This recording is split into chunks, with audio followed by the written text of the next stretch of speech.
Cracker MCQ series. Now remember, cracker means you have to crack the exam. December 2022. And remember, important part. This is the last exam with the present portion. And we are in MCQ series. We are covering all the MCQs related to ABM and BFM. So follow this video completely and also follow the full series. And for that, you have to subscribe to Officers Adda 24/7 YouTube channel. On this channel, you'll get this series as well as various updates. Okay. Also download Adda 24/7 app on your mobile. Here you'll get the videos, tests, question banks, live lectures, classes, everything you'll get it over here on this app. So do both the things. Also click the bell icon over here. Okay. Yeah, we are having a 80% off presently going on. See this 80% off. Use this code Y432 on this batch for this batch. Here, starting from 8th of August, ABM BFM retail. Okay, it is starting, and look at the fees 17,999 and click on view offers. I'll tell you at the end how to go about it. Okay, in this class we'll be covering all the numericals, case studies, objective questions, theory, everything. Okay, so be there in the batch starting from 8th of August. Okay. Yeah, let's start with the series. The supply schedule of a commodity is usually assumed to be directly open to influence by all of the following, except means what? This supply curve of anywhere supply curve will be affected by all these things, except means which is the one which won't affect the supply curve. Quantity demanded, price of the factors of production, cost of production, and prices of other goods. Okay, you click first A, B, C, D. Which one amongst you do you think? Here, I'll give you a few hints over here. This is related to law of demand. Okay, quantity demanded. Okay, what is law of demand? Okay, what is law of supply and law of demand? Say this. This is law of demand, right? I'll write here D over here. And this is law of supply, right? Supply. Law of supply, law of demand. This is quantity. And this is price, right? This is simple one. So simple it is. So quantity demanded. Price of the factors of production means the factors of production means resources for production, raw material, everything. The cost of production, similar to this only, both these things. The price of other goods. Okay, so which one do you think, A, B, C or D, which one do you think should not affect the supply curve? Okay, so fast, A, B, C or D, which one? Fast. Right? Here, the correct answer is A, quantity demanded, because this is related to law of demand. Quantity demanded versus price. This is law of demand. Okay, and remaining all things affect law of supply or supply curve basically. So price of factors of production, cost of production, these two are similar ones.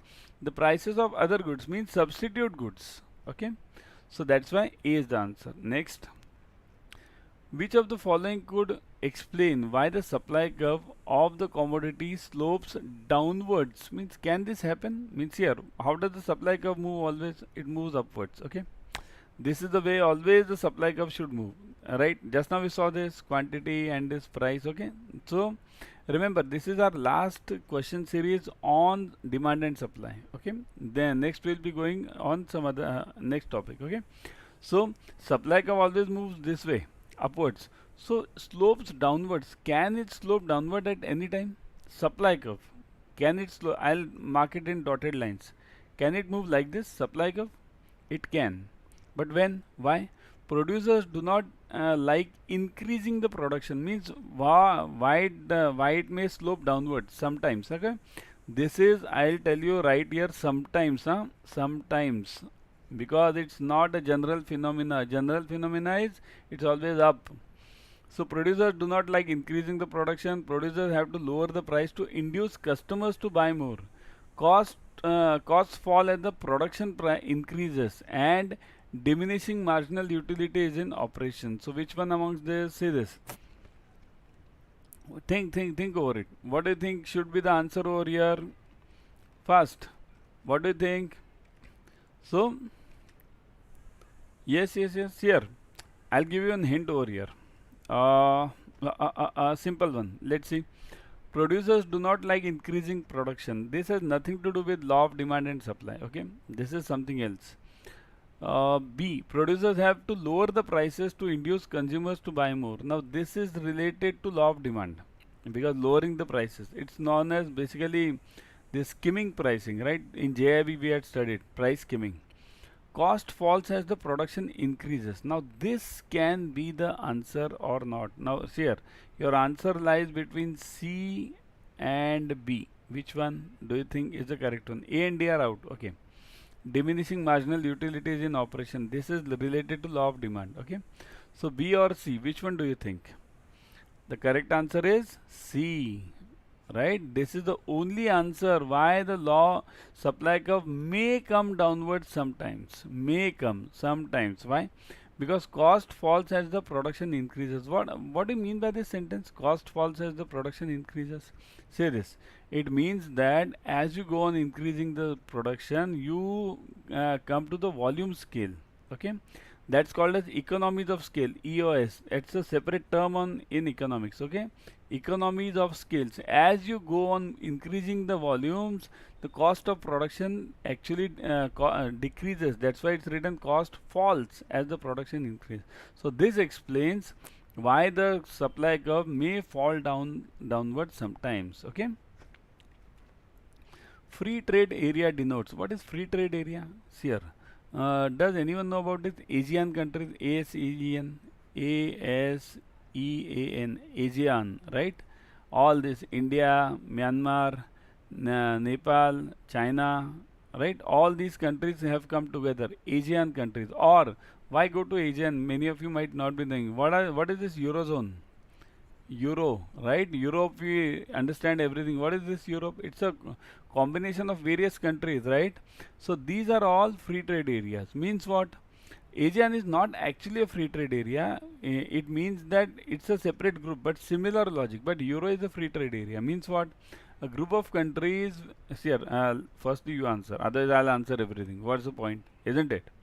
Firstly, importantly, like the video first. Like the video and also share the video with others. Okay. So policy of laissez-faire. Laissez-faire is what? Laissez-faire is what? Extreme case of market economy, isn't it? Market economy, right? It is an extreme case of market economy. So it has nothing to do with free trade area. Okay. Group of countries which have decided to impose no duties. Now this is important, right? No duties of any kind on imports from other members of the group. Means if any European country ships to other European country, they might not have duties on those imports. Okay. Free exports and import, that is out. Free export, there is nothing free in this world. Okay. Free, and there is no free export, no free import. Okay. So which is the correct answer, A or B? Firstly, or all of the above? What do you think is the correct answer? Correct answer is B. Okay. Temporary control of inflation can be affected by. So RBI can affect the control on inflation by what? See here, what are the tools available with RBI? RBI always has a monetary policy, right? What's in the hands of RBI? Monetary. Okay. Now, is there anything in the hands of RBI other than monetary? Nothing. Okay, in at least in terms of financial terms. Okay, because there are various 6 roles of RBI: government to bankers, government banker to government, banker to banker, last resort, all these things. Okay, supervisory. But related to finance part, I am talking finance parts here. RBI has only monetary policy in its hand. What is monetary policy? 2 things only, right? What that 3-4 things: repo, reverse repo, and this bank rate, right?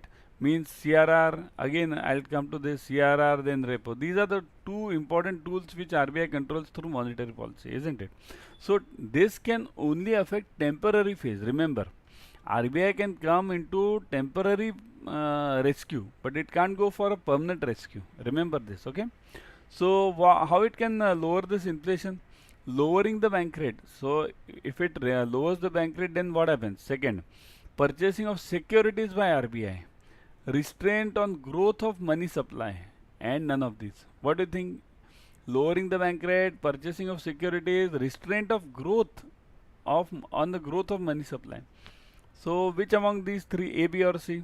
Okay, before that I'll explain you what is this. Okay, remember, does anyone remember this ISLM curve? This I'll draw it over here. Yeah, this. Okay, ISLM curve, right? What is this? Over here it's growth, right? Growth means GDP is something we call it anything, growth. And here it's rate of interest, R. It can be CRR, repo, anything, okay? So this comes as ISLM. So this is what LM. Always LM moves upwards and IS moves downwards, right? IS, right? ISLM curve, and this is the equilibrium. So this equilibrium is always the rate which RBI decides for CRR or SLR, whichever is on the y-axis. Okay. So RBI doesn't want to compromise on GDP also, means growth also, and doesn't want to hurt the investors also. See this, IS are the investors and LM are the businessmen.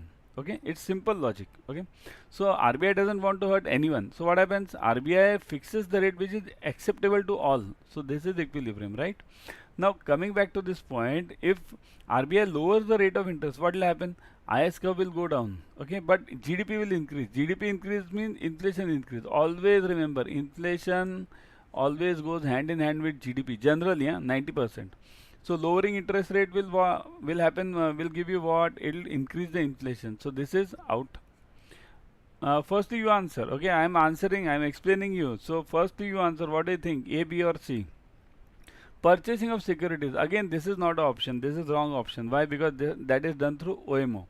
Okay, what do you mean by purchasing of securities? It means that RBI purchases the securities from the banks and lends money to the banks. Okay, lends money to the bank. So reverse repo transaction. So remember, reverse repo or this purchase of securities or giving of money will lead to more money with the banks. So more money with the banks means what happens? Again inflation will increase because they'll lend more. So B is also out. Now what can be the answer? C, restraint of growth. Here, if RBI goes on increasing the R, what will happen? This growth will come down. This will move towards this left side, right? So it will come down. So that's why growth will decrease. Growth will decrease means inflation will decrease. Okay. So C is the correct answer. The term hyperinflation is used to denote. Hyper means what? Very high. Sri Lanka. Anyone knows now what is going on in Sri Lanka? Sri Lanka. Okay. Hyperinflation. Many Pakistan. There are many. It's an hyperinflation there. Okay. Many South African countries. Venezuela. Hyperinflation. Zimbabwe. Hyperinflation. Right. All this. India is only isolated from hyperinflation. If you has anyone seen the latest Reuters figures? Reuters probability of recession coming in any country. Has anyone seen that? See this Reuters, be updated with the latest things. Yesterday or day before yesterday it came. Okay. Reuters has given that the probability of this recession coming in India is 0, 0, 0. Probability of inflation coming in India is 0. Okay. Whereas the probability of inflation in all these countries, Sri Lanka is the maximum and other countries it's the maximum. Okay. So coming back to this point, what is hyperinflation? Creeping inflation, step by step. Creeping means what? See, what do you mean by creeping inflation? It's the best way. Okay, it's like the steps. Okay, 1, 2, 3, 4, 5, 6. This is creeping, going step by step. It's good. Always remember this inflation which goes step by step is always good for the economy. Okay, step by step inflation, same thing. Runaway or galloping inflationary situation where the monetary unit becomes worthless. Means what? The country's currency is of no value. Can this happen? Yes, it happens. You go to Zimbabwe and try to buy one piece of bread or one that packet of bread using the Zimbabwean currency or Venezuelan currency. Okay, or even Sri Lankan currency today. You are gone. You'll have to give hordes of money for that. Okay, because that is basically inflation. Okay, hyperinflation, where a country's monetary unit becomes worthless. So this is the correct answer. Okay, why aren't you answering? Many of you have not answered. Some of you have already answered C, but you should also answer. I explain this to you because so that you understand it. Okay. In calculating the country's GNP at market prices, one of the following is not included. What is not included in GNP? Okay, what is GNP basically? See here, there are three parts basically which we always study. Which are these? GDP, GDPRP, GNP, and last is NNP, right? These are the three parts which we studied. What is GDP? Anything which is produced in a country by locals or Indians, I will call. Let's consider about India. Indians and foreigners. Okay? Plus foreigners. Okay? Anything which is produced in India. Foreigners. Okay? So, that is GDP. GNP means what? Only by Indians. Now, Indians can be here within country, within, or they can be outside also. Outside, okay? Anything, but is staying in US and producing something will come in GNP. And NNP is what? Just subtract this depreciation from this. I'll write it over here. Depreciation. Subtract depreciation from GNP and you'll get NNP. So which of the following is not included? Depreciation included. So A is out. Net factor income from abroad. So what comes from abroad? See, this is a part of GNP. Okay. So it will be included or excluded. Fast, type fast. It will be included or excluded. Everyone type fast, fast, fast, fast. Included or excluded? Yes, included. We want not included. We want excluded. Net indirect taxes, GST. GST will be included or not in this? It will be. Okay. GST will be included. Transfer payment, yes, this won't be included. Okay. What is transfer payment? See here, transfer payment is just a book entry. Always remember. Means it's the lowest price, it's a base price. Transfer pricing also we can call it. See here, it's the base price at which a country fixes certain commodity which is generally sold for free. Okay. Mean generally given for free. So then also, see here, if I give something somebody in US and I am in India, okay, I tell that he is my relative, so I am transferring my this what laptop for free because he is my relative. I am not charging him. So what will India say? While the customs house say, see here, you transfer it for free, we don't care about it. But this is our base price. Let it be anything XYZ. Let it be 30,000. This is our base price. You have to pay customs duty on 30,000 and then you transfer it free or whatever you want. Okay. So that is the meaning of transfer payment and that is not included in GNP. Okay. Because it's not a production, right? It's just a transfer of goods. Next. The term balance of trade means. Balance of trade means what? See here. Trade. There are two things, right? BOT and BOP, right? BOP. Two things are there. Trade and payment. Trade means what? Import and export. I'll write it. Import, export. Okay. And payment means what? Everything included. Import, export means the net of this year. Net of balance of trade is transferred to BOP always. Okay. So BOP includes all the funds from NRIs coming to India, plus all that FDIs coming to India, everything. Okay. And here only import, export trade. Okay. Of goods and services both. So difference between export, import, it will be included means we want the correct answer. Okay, we don't want excluded. So is this firstly you answer A, B, C or D? Which one? Net of exports including merchandise, the difference between cost of imports and cost of exports, both A and C. Okay.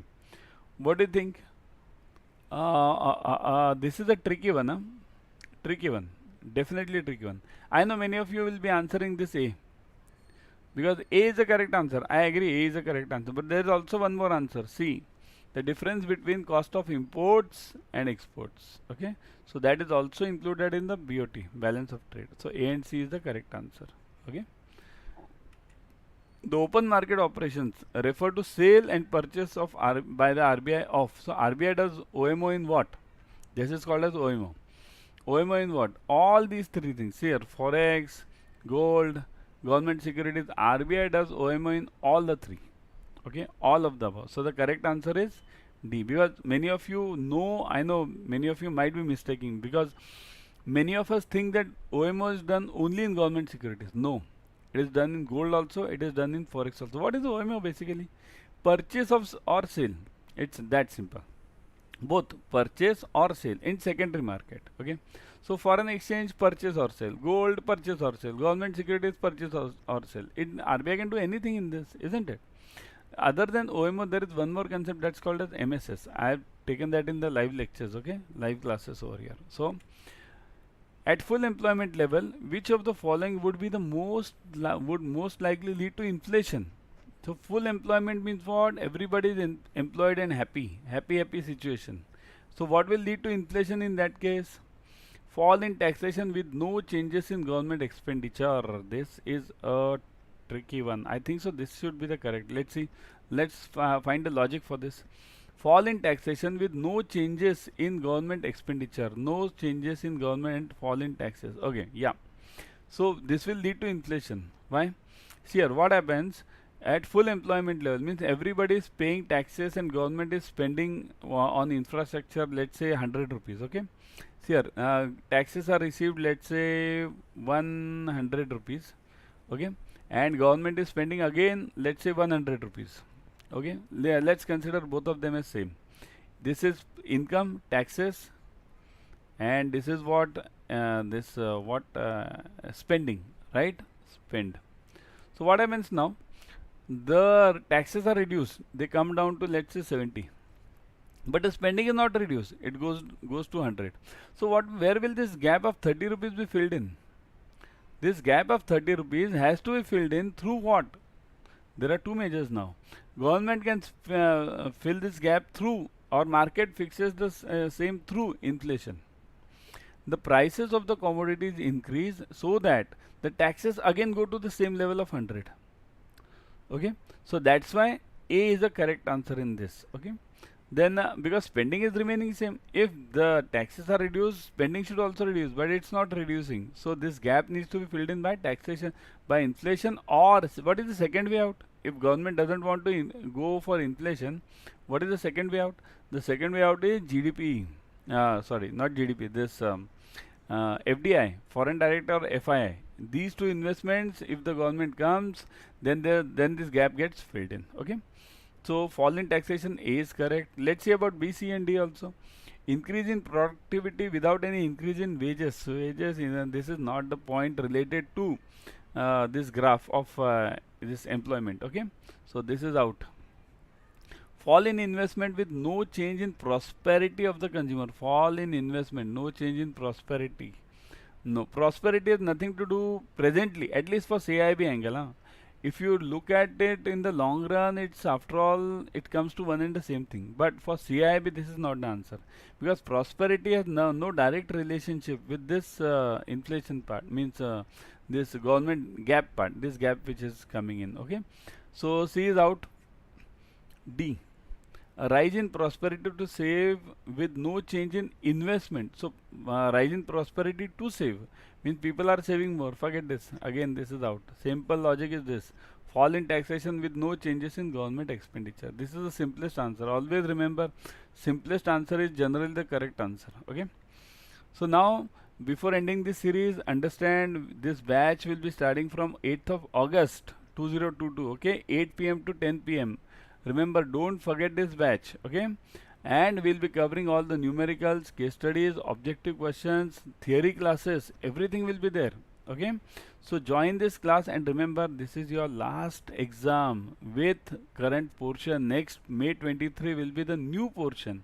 Now you'll say the fees is huge, sir. What to do? Okay, we can reduce the fees. How to reduce the fees? I'll show you. Let's go to Adda 24/7 live. Okay, Adda 24/7 live. Yeah. See this. Go to Adda 24/7 live, and then you'll see, yeah, this. See on the front page itself, you'll see JAIIB and CAIIB. Click on JAIIB and CAIIB. You come over here. JAIIB CAIIB Mahapack.